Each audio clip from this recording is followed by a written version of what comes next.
آج کے جمعۃ المبارک میں اسی سے ریلیٹڈ بہت امپورٹنٹ گفتگو ہے اور سمجھنے لائق ہے. بہت ساری چیزیں ایسی ہیں کہ جس کو ہم خود کلیئر، جس پہ ہم نہیں ہیں اور ہمیں اس پہ کلیئر ہونا چاہیے. صبر کا درس قرآن نے دیا، بالکل دیا. صبر کے بارے میں آیات طیبات ہیں، بالکل ہیں.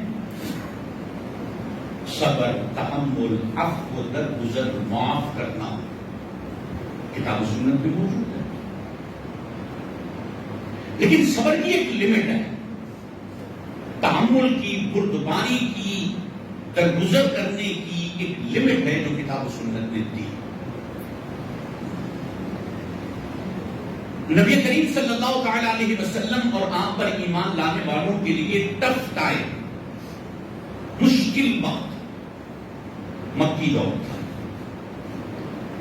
اور مکی دور میں بھی وہ ٹائم کہ جب آپ نے اعلان نبوت کیا، اس سے پہلے تو سب ٹھیک چل رہا تھا. نبی علیہ الصلوۃ والسلام لوگوں کے کام بھی کرتے تھے، عفو و درگزر بھی تھا. نبی پاک صلی اللہ علیہ وسلم نے اپنی پرسنالٹی بطور محمد بن عبداللہ کے منوائی. حضور کی یہ بڑی حیثیت، حضور کے نام مبارک محمد بن عبداللہ والی جو حیثیت ہے، یہ 40 برس کی محنت شاقہ سے منوائی ہے.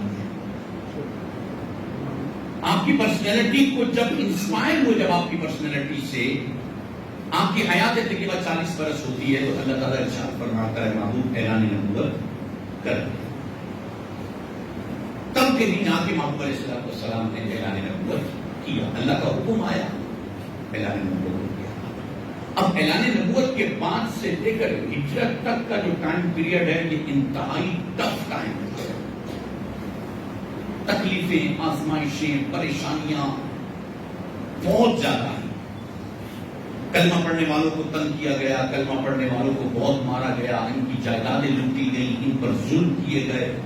بلال حبشی رضی اللہ تعالیٰ عنہ جیسے عظیم الجلیل القدر صحابی، ان کو حضرت خبیب، ان کو حضرت ابو عبیدہ بن جراح کو، دیگر صحابہ کرام علیہ رضوان ایک تعداد ہے جن پر بہت ظلم، دل کا جو ان کے بس میں ہو سکتا تھا نا، ظلم کی جو حد یہ کر سکتے تھے، وہ انہوں نے صحابہ کرام علیہ رضوان کر دیا.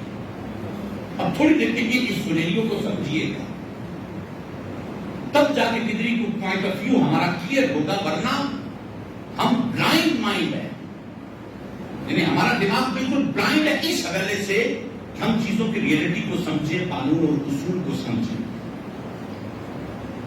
نبی پاک صلی اللہ تعالی علیہ وسلم کی ذات اقدس، کل کائنات کی بادشاہ، مالک، اللہ کے محبوب، جن کی ایک ایک ادا خدا کو بہت بھائی،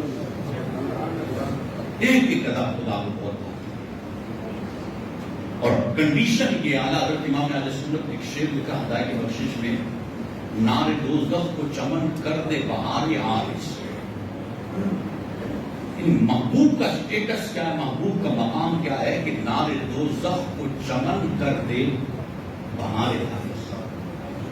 عارض کہتے ہیں گال، اور بہار عارض کہتے ہیں گالوں کی چمک کو.